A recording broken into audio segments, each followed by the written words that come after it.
So this next section is going to be about one of my favorite things to do in the whole world. It all started when I was a little kid. I don't know what it is, but something about the snow. I've just always loved going and playing in it. And anything with wheels, there's something about sliding around that I just love, whether it's snow or gravel roads or just anything in general, anything drifting, anything like that. There's something about the feeling that just really appeals to me and something that I just inside of me love. And so, yeah, as a kid, I always had bicycles and stuff, and I'd always go out and ride my bike in the snow, and I'd bust my ass, and I didn't mind. I loved it. And from there, once I got older, I got quads and four-wheelers and cars, of course. And I mean, the second it would snow, I would always take my four-wheelers out and go play in it. Just loved it. I mean, it was so much fun to ride my sport quads and stuff in the snow and just rip it up. But it didn't matter what it was. I enjoyed driving any kind of wheeled vehicle in the snow. Let's just say a lot of parking lots have been torn up in my lifetime. And so growing up, I definitely lived for that, and we lived in a rural area where there's gravel roads everywhere with big, huge hills and curves and all that. And so there's nobody on the gravel roads, and you can tell, I mean, especially when it's fresh snow, so you can drift all the gravel roads, and it's really a great time. And then if you got like a two-wheel drive, especially like a two-wheel drive truck with no weight in the back of it, it is really hard to get around. I mean, that is a feat to try and get around up and down big hills and stuff. And I loved it. I'd look forward to that stuff. I mean, I would live for it and just go and get momentum and just get going. And the key to driving in the snow is momentum and just being able to control the drift. And it's a controlled slide, and it's enjoyable to me, like I said. And some people would think it'd be crazy to go drive in a two-wheel drive truck and just love it going out doing crazy stuff, but that's pretty much what I did from the moment I could drive. I just would always go out and play in the snow, and I just never really looked back. Every single vehicle I've had, anytime there's snow on the ground, that's what I go do, and it doesn't really even matter what kind of car I have. I still go do it. My first car was a 74 Firebird, followed by a Ford Taurus SHO. I had friends wreck both my first two cars, and then an assortment of other cars. I think I had a Ford Escort GT. I had an old square body Chevy two-wheel drive. I had a little Datsun or something like that pickup, two-wheel drive, just a tiny little truck, and just a bunch of random weird cars that I went through as a younger kid, and just drove all kinds of weird stuff. I've always seemed to go through cars quite a bit, not because I wreck them, but usually because I end up having mechanical problems. And a lot of times it's just because I get bored with them and want to drive something different. I don't know. As I got older, I got a little bit more money, and I started to get some nicer cars. Had a Ford Mustang GT, and I had a Ford Lightning, and that truck, man, it made that freaking Mustang GT look like a go-kart. That truck was so fast. It was awesome. Had a lot of fun in it. It was pretty cool. And then I had to trade it away for a good work truck, which it was a logical thing to do. So I traded it for a big Ford F-250 7.3. And having that truck, man, its four-wheel drive worked so good, I was pretty much unstoppable. But it didn't matter what I was driving, any year, any time. If there was snow on the ground, I could promise you that I was out in it in whatever vehicle it was. I always loved something really extremely challenging, and it's the same thing as far as pulling people out of the ditch or getting somewhere difficult.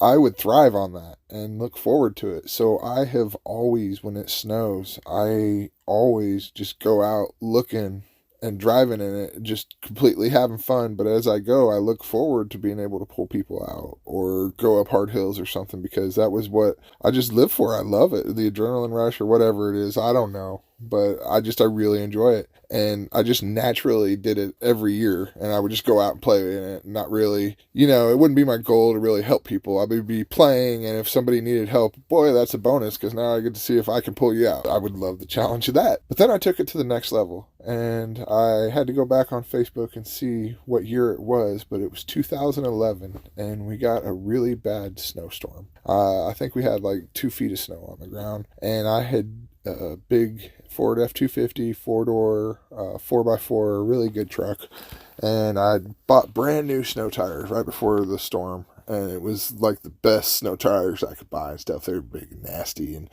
meaty, and I had a pallet of tile in the bed of my truck, which is 2,000 pounds, and it's just a solid block of weight. And I just kept it back there. It was extra tile that was going to be thrown in the dumpster, and I was just saving it. And I just happened to have it in my truck at the time, and I was like, well, I'm just going to leave it back there and keep it in the back of the truck. And boy, that made it to where that thing would go anywhere. And I had it strapped down real good and stuff, so it wouldn't slide, because I definitely may or may not have been drifting. No, I definitely was drifting. It was a fun snow for me because I could just go out and play in it, and all kinds of people needed help in that one, man. I was staying pretty busy with that. So I went to go check on my mom and was ripping donuts in her driveway, and I look and I see an ambulance coming down the road, and boy, it's drifting sideways, and I can see it. It's just completely drifting, going down the whole road. And I'm like, well, that's different. And I can tell that it's struggling with all it has to just try and make it down the road. It's just barely making it, and just doing everything. Poor driver's doing everything he can to keep her under control. And it's coming at me, and I'm watching it. I'm just watching it, going, okay, this is exciting. And then literally right in front of me, it just drifts all the way sideways and goes right into the ditch. And I'm like, oh, okay, this is different. So I get out of my truck and I go up to the driver and I'm like, hey buddy, are you all right? Is everything okay? And he's like, yeah, we had an emergency down the road, and one of my chains broke, and I'm trying to get back to the main road, and my other chain just now broke off right in front of your house right here. And I'm like, oh man, that's terrible. And I was like, do you got somebody in the back? Do we need to take them to the hospital? I'm ready to go. What needs done? And he's like, no, somebody came through in another little Ford Ranger 4-wheel drive, and they were able to take them to the hospital. I think it might have been a police officer or something, but it wasn't like a super emergency, but just enough to where they needed to go to the hospital. But that left him completely stuck, and so he didn't have any chains. He didn't have anything, and this was a big ambulance. This wasn't one of the little ones. This was a big one. And he was like, yeah, I'm completely stuck here. The one chain, once it snapped, I was trying to make it and thought I could make it to the road. And it was about 2 miles from my mom's house there to the end of O Road where 5 intersected. And 5 had been completely cleared off and was all clear and good to go. He could have made that on it, no problem. But O Road, it was completely full. It hadn't been plowed at all, and it was just still 2 foot of snow. And I think before they went down, I was like one of the only people that even went down it. And so he's like, yeah, I'm just going to wait here for a tow truck. And I'm like, dude, a tow truck is going to take forever. They are so busy. They don't even, dude. And I knew they were coming from, I think, Osage even. And I'm like, you're going to be waiting here forever. That's not a good thing. And he was like, well, that's just the way it is. There's nothing I can do. And I'm like, you know what? I think I could pull you out. And he's like, yeah, right. You ain't pulling this big thing out. This thing's huge. And there's no way you're going to be able to pull it out. And I'm like, well, there's no problem in just trying, is there? And he's like, well, whatever. And he's laughing at me. He's like, yeah, sure thing, buddy. If you want to try it, you just go right ahead. And I'm like, okay, yeah, that's all right. And I'm talking to him, and I get it all strapped up. And I'm like, okay, man. I'm like, here's the deal. If I get you out, you don't have any chains, so we're going to have to get you all the way to end O Road. And this is just going to happen again. You didn't even make it hardly at all with one chain. I know with no chains, you ain't going to go anywhere. So we're going to have to pull you all the way to O Road. And if I do get you out, I'm just going to keep pulling you for the whole 2 miles all the way to O Road. And at this point, he's just kind of chuckling, and he's going, yeah, right, but he's like, I know you ain't going to pull me out, so it doesn't even really matter, but sure, if you get me out, go ahead and pull me all the way to the end of O Road, okay? And I'm like, okay, all right, so just be ready, because I ain't going to let up, and we're going to go, and I'm just going to have to pull you, and we're going to have to keep momentum to get all the way to the end, because once I get momentum, it's all key, And he's like, okay, sure, no problem, man, no problem. And he's just chuckling. I'm like, okay, all right, let's do this. And I pull the strap all nice and tight. I try and pull him, and man, it doesn't go anywhere. I'm like, man, this thing is heavy. I thought for sure I'd be able to pull him out. And so I go back and I get a little run, and it budges. And I'm like, oh, all right, it's over now. I was like, I know I can do this. And I went back a little bit more. And I got just a little bit more of a run, and that was all it took, man. I gave her a little bump and got that thing going, and once it just barely got going, it was enough momentum. And I just held my foot to the floor and pulled with everything that poor old truck had. And I ripped it, man, and it pulled it right up out of that ditch, man, and pulled that ambulance up, and we were on the road. And that's when the that's when the fun began, because at that point I'm like, man, I have to take him all the way to O Road at the end of this. I was like, me and him are pot committed now. We are buddies and we are tied together, and this is an adventure. Let's go, bro. And at that point, I won't lie, my pride was a little hurt from him laughing at me, and that might have been replaying in my head a little bit, because then I was the one laughing. Suddenly, it went from being laughed at to being the laugher. And I'm like, oh, buddy. And, I could see the guy was a driver. I kind of watched him before, and I knew he could drive that thing. So I'm like, oh, let's go, bro. And we're going down the road, and I had to keep momentum, and it's just me and him, whole road to ourselves. And I'm not going real fast. I'm only doing 20, 30 miles an hour. But to him, and the ambulance, I mean, he is just slipping all over, and I'm looking in the back in my rearview mirror, and it looks like I'm pulling a skier. I mean, he's just going completely sideways from one side of the road to the other, and just drifting, and he's controlling it like a boss, man. He's doing great. And we're just going down the road, and that thing's just drifting sideways, and we're going, and you can tell that he's not the biggest fan, and he's like trying to flash his lights at me and stuff, and I knew that he had it, and I'm watching, and I'm like, okay, bud, you got this, man. Just have faith. I'm not stopping. And I mean, it really wasn't that far. And, it wasn't like we were going fast. We're only doing 20, 30 miles an hour. But like I said, in 2 foot of snow, we're in an ambulance, a big old dually ambulance with no, change or nothing. I mean, it was an adventure. And, he just, we went all the way down, and made our nice little fishtail pass all the way through, and through up the hills I had to really give her, and we made it all the way to the main Highway 5. And we pulled over and got out, and man, he was all white knuckle, and you could tell he was a little stressed, and he was like, oh, we made it, man. And I'm like, yeah, I figured we would make it. And he's like, there ain't no way. There is no way I thought any of that was gonna happen. I was like, yeah. I was like, I tried to tell you that we're gonna go all the way, and he's like, I didn't believe you. I didn't think it was gonna happen. And he's like, I kind of wanted to pull over there, and I was like, yeah, I saw that, but I had faith in you. And he's like, well, I'm glad you did. And I'm like, yeah, I was watching you. You had it, bud. And he's like, oh, man, that was freaking crazy. I'm like, you did good, man. That was awesome. I think that was great. And he's like, yeah, that was pretty cool, I guess. And he didn't seem to appreciate it nearly as much as I did. So it was, I was like, all right. And he's like, man, you don't even know. A record company would have charged a lot of money to do that. He's like, you can go by the ambulance station anytime you want. They'll cut you a check and give you a check for pulling us out there. You just charge whatever you want. I'm like, man, I don't want anything. I was like, that was one of the highlights of my life, man. That was great. Like, that's a story to tell for the rest of my life. Are you kidding me? Like, no, heck no, I ain't charging for that. I live for this stuff. And from that moment, I realized that I live for this stuff. And I'm like, okay, well, I guess instead of just going out and playing with it, there's always going to be people that are needing help and stuff. So why don't I just focus my time on helping people? And that gives me an excuse to go play in it and challenge myself and do all the hard stuff anyway, and I'll be able to help people all at once.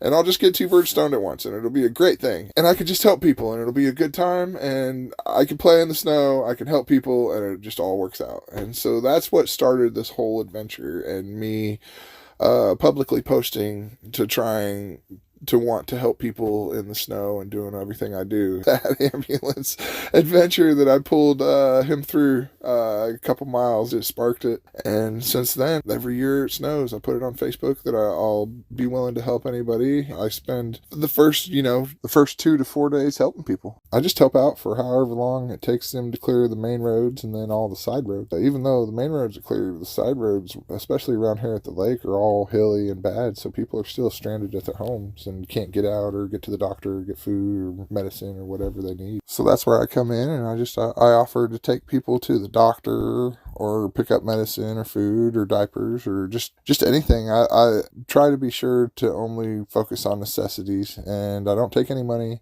I just do it all out of the kindness of my heart because I love it. It's great. It's just something I love doing. And sometimes it's firewood, sometimes it's all kinds of stuff. You never know what people will need. It makes me feel good to be able to help people too, It's nice to be able to help someone that's really in a tight spot, and that's why I like to try to do it, is just because I know what it's like to be in a tight spot in this world, and I've been in some hard places, and if I can do something to help somebody else that may be stressing or in a tight spot, I want to. And it really it means a lot to me to be able to see the consequences of my actions, I guess, except in a good way. There's been times in my life where I haven't been the best person and done bad things and had to face those other consequences. But the consequences of helping people is you get to see people's life change, and you get to see them flourish and be happy, and just bring them up. And it's always so much better to try and bring up our fellow human than drag them down. I really enjoy this more than I could explain. It's a good thing that I really like doing. Anytime it snows, I'll spend the next couple of days always helping people. Just however long it takes for them to clear the main road and then all the side roads, because even though the main roads are clear, the side roads will still be filled up and people can't get out because of that, especially here at the lake with all the hills. But usually around three or 4 days, I'll spend just doing nothing but giving people rides, pulling people out. I stay busy nonstop, sun up till sundown.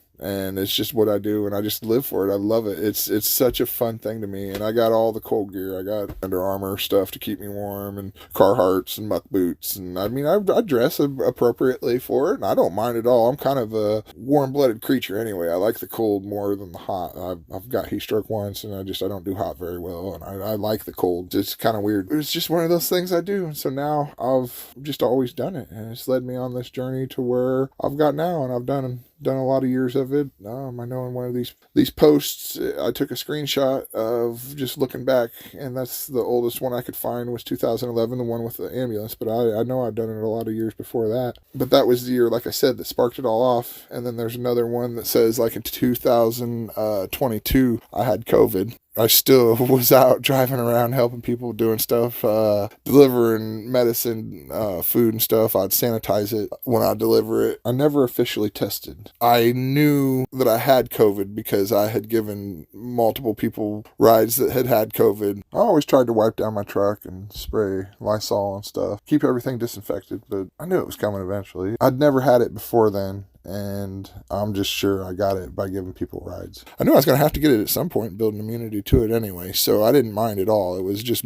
something I was putting myself out into and ready to do, I mean, it didn't bother me. If you're going to try and help sick people, you got to be prepared to get sick yourself, So yeah, I guess just going full circle back to the beginning, that's just what I'm trying to do, is help people. But that's my story on how this all started and how this all began. I grew up kind of wild and loving to play in the snow, and it led me down the journey to where I am now. I really don't like to post or try and brag or anything about what I'm doing and helping people and stuff. It just feels weird and awkward. I just always throw it out there that I'm willing to help and go from there. Making these videos and stuff, it feels kind of weird, almost like I'm trying to brag or something, and I'm not. I do it every year, and I never say anything. I don't put it out there like this, but I'm trying to kind of lead the world and some positivity, and just show, boots on the ground, what you can do to try and help the world, and that you can do it. You just got to go out there and try. And instead of waiting on the government to do it or hoping somebody else will do it, just pick it up upon yourself and go out into your community right where you're standing and make the community where you're at the best you can. And it doesn't matter what you do. Everybody kind of has something that they can contribute to the world. Everyone has a special skill. Mine happens to be driving. I'm an excellent driver. I've had a CDL. I've climbed insane hills on quads. I've done drifting in just about any kind of car you could imagine. And that's just what I do. But we all have something.